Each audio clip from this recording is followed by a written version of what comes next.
watch aficionados. I hope you're all really well. So, you see, this is where I would cue a little intro into my videos, like boom, there, intro, and then we start reviewing or talking about watches. I still haven't done that yet. Anyway, without boring you guys and getting too much into it, I thought I'd release a video today just because I've come into the office a little bit later than planned, absolutely freezing in one of the meeting rooms. I've got a team call in 29 minutes and I don't feel too chatty. So I thought, you know what, I've got 29 minutes, I'll have a cup of lemon and ginger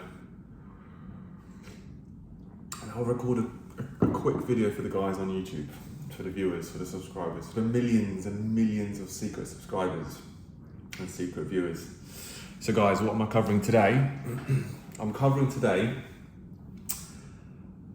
the Sea Dweller returns. You know, it's not Batman returns. It's not quite Batman returns, but it's SD50 returns. The SD50 has returned from Europe to Daddy. It's come back to Daddy. The SD50 had a hiatus, or I had a hiatus. The SD50 was away for, I don't know, 2 years maybe. 2 years in Europe. It was meant to come back maybe sort of around COVID time. It was meant to come back when all that stuff kicked off. But there were delays. There were delays, travel restrictions, people, family who wants to carry a watch worth X amount, etc., etc. But you know what? After all the watches I've had, after the exposure of watches I've had last kind of few years, I wanted to get the SD50 back. This is, for anyone who hasn't seen this particular SD50, this is a 2017 Mark I, which is the it's arguably the more collectible version. It's a Mark I, it's the true 50th anniversary. It doesn't have a Rolex coronet between Swiss and made, it's just got the line. So I wanted to get this watch back. And after having it back a few days, spending a few days with it on my wrist, you know, it's nice to kind of, you know, this isn't a watch I just bought. This isn't a watch I just bought. This is a watch which was bought a few years ago. It was with me, then I sent it away. You know, I've done reviews on the watch, on this particular watch before, and now it's back. So it's actually an interesting review. It's a long-term review, but you couldn't say it's a long-term review, oh Michael, you've been wearing it for 2-3 years. It's not. It's a review where it's been in the collection. You know, I've had times with it, and now it's back. And, you know, without being a typical YouTuber who every time they get a different watch or a brand new watch back or a watch out of the safety deposit box, I don't want to say, oh, I love it. The fact of the matter is, I do really like this watch. I adore this watch.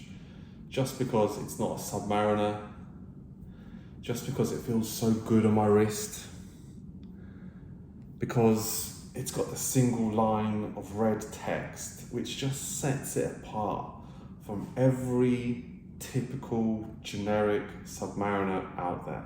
And I'm talking mainly about the ceramic Submariners. They are fantastic watches, but I guess, you know, their significance has been somewhat watered down to me. It's been watered down.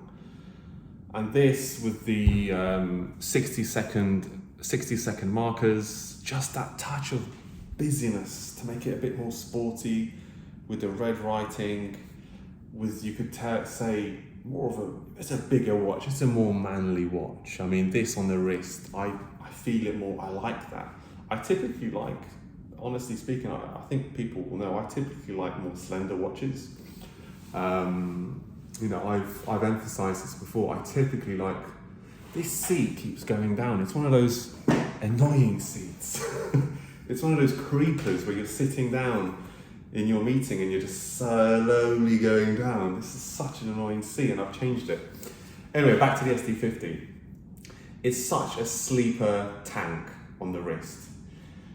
I've really enjoyed wearing it the last few days. It's the bracelet fits to your wrist perfectly because obviously it's got that not a micro adjustment, it's got the glide lock.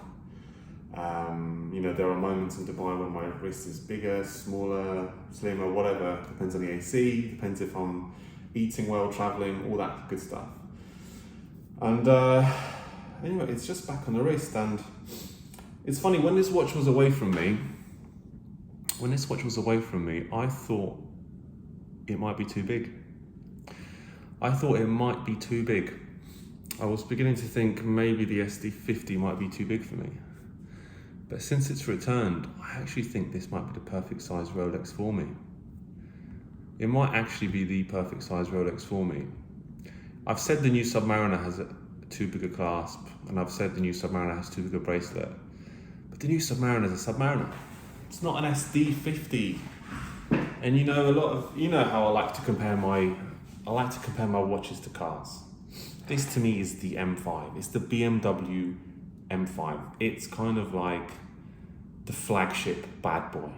It's a sleeper. It's capable. It's good looking.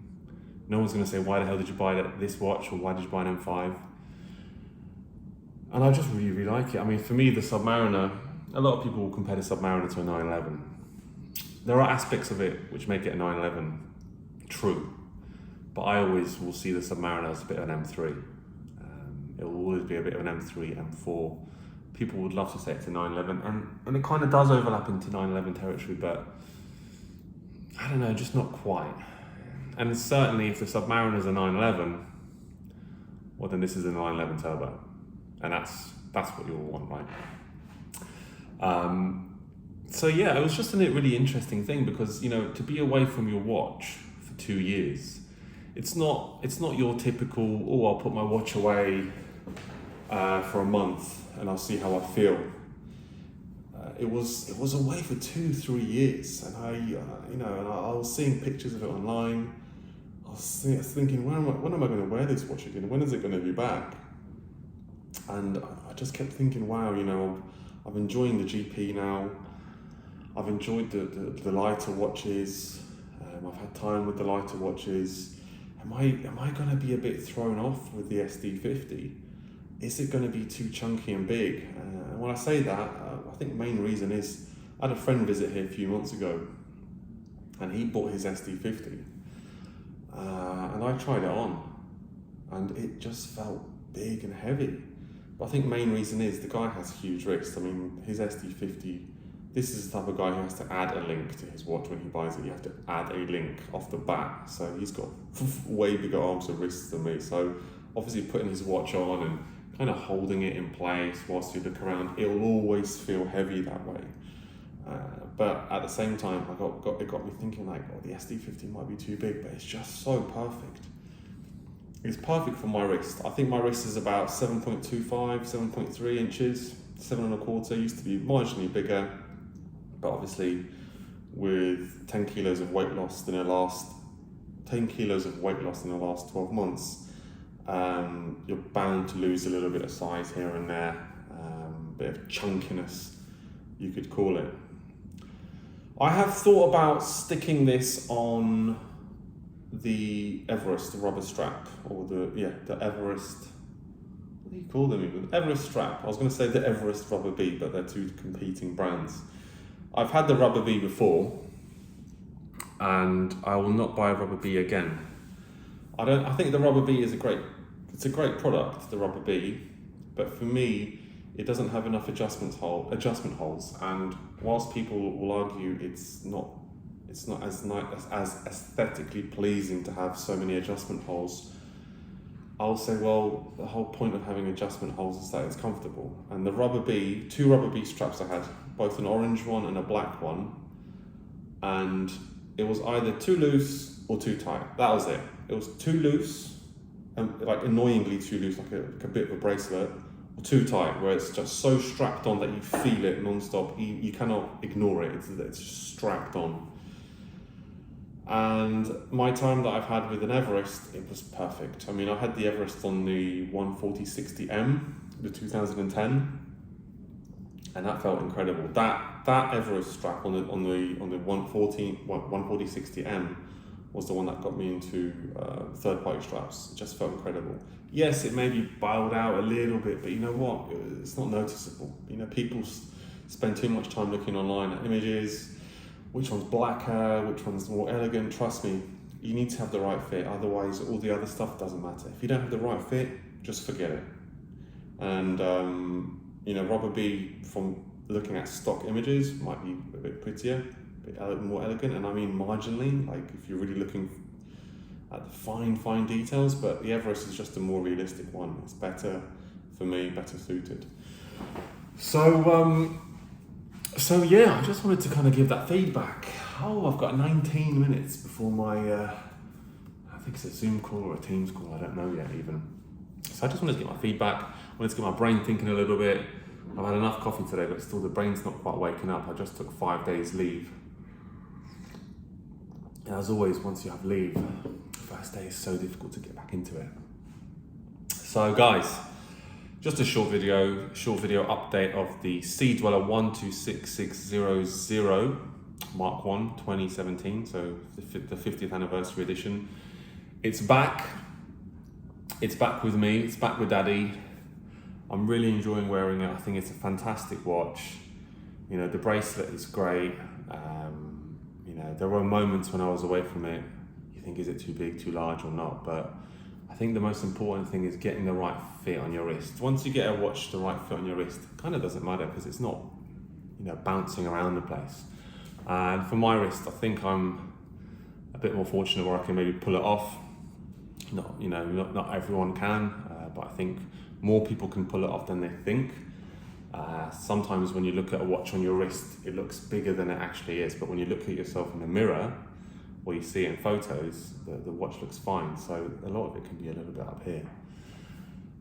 Also, one other thing, I wasn't always a big fan of matte dials. For me, matte dials, I always prefer glossy finish dials, which is you know, business as usual for the Submariner, etc. But now, having had a break from everything and the SD50 coming back, after a day, I just thought to myself, how nice is that matte dial? That matte dial is so different, and I'm so not used to it, and it's so sporty. It just makes the watch so interesting, seriously guys. I think the SD50 needs a lot more love that it's getting out there. I think some people might be, you know, a little bit uncomfortable with its size. I think a lot more people can pull it off than they think. You know, it's not a deep sea. The deep sea is like a hockey puck on string around the wrist. It's a bit of a big watch. You need to have like 8-inch wrists for a deep sea, I reckon. But the SD50, guys, have a look at it. You know, if you're going to be chasing all the subs out there, get the M5. Get the M5. Don't always go for the M3. Get the M5. This is the M5. This is just ridiculously great.